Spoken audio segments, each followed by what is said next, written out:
In the cozy hay-filled corners of a big red barn lived a community of mice. They were a cheerful, bustling bunch, all except for one. His name was Benny, and he was the smallest mouse in the entire barn. Benny wasn't just small in size. His courage felt small too. The hoot of an owl would make him jump. A sudden gust of wind would send him scurrying for cover. And the shadow of a passing cloud was enough to make his tiny heart pound like a drum. The other mice would often scamper past him on their grand adventures, their whiskers twitching with excitement, while Benny watched from the safety of his little nook, wishing he could be as brave as them. One evening, as the moon cast long, eerie shadows across the barn floor, a deep silence fell. All the other mice were curled up in their nests, fast asleep, their bellies full of scavenged grains.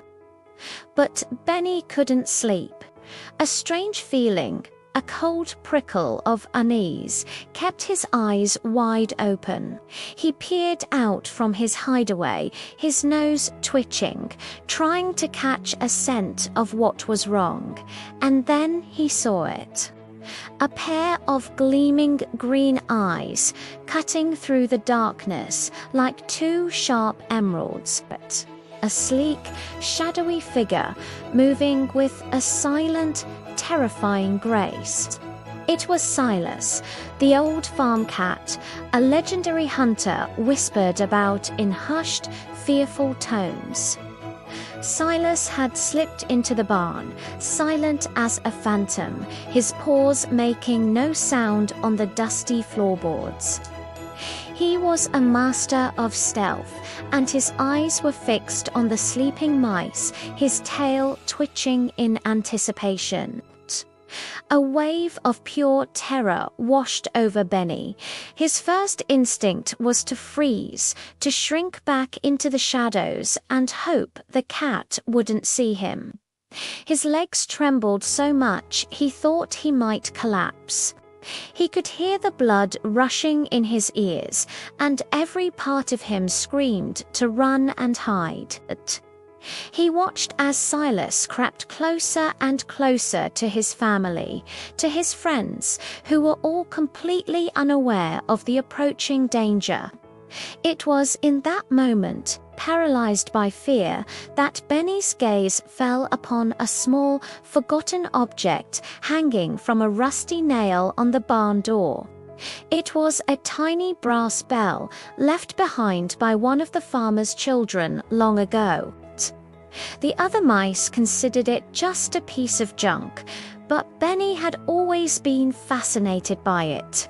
An idea, wild and desperate, sparked in his mind.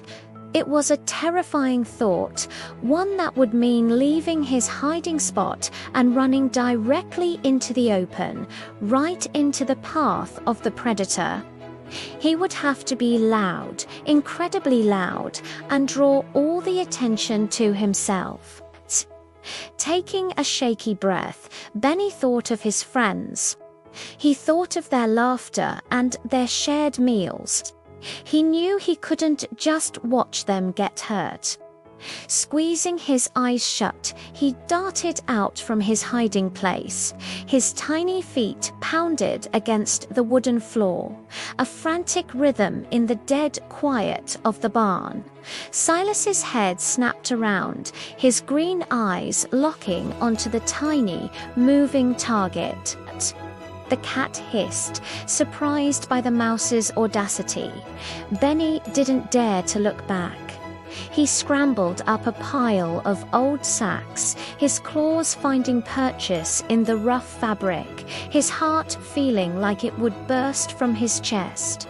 He reached the wall and scurried sideways, his destination clear in his mind. The little brass bell. With a final, desperate leap, he threw his whole tiny body against it. Clang! Chlang-a-lang! Langt! The sound was shockingly loud in the silent barn. It echoed off the rafters, a sudden, jarring alarm. One by one, sleepy mouse heads popped up from their nests.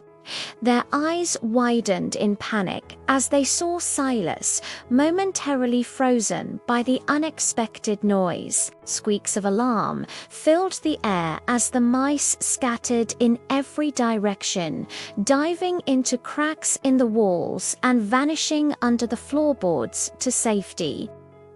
The cat, furious at having his hunt ruined, hissed and swiped a claw at Benny, who tumbled from the bell just in time.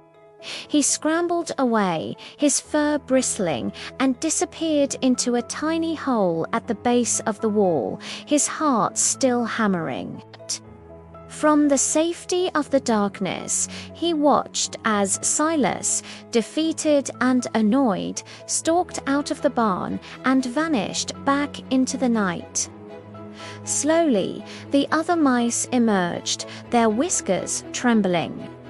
They gathered around Benny's hiding spot, their voices filled with awe and gratitude. They didn't see a small, fearful mouse anymore. They saw a hero.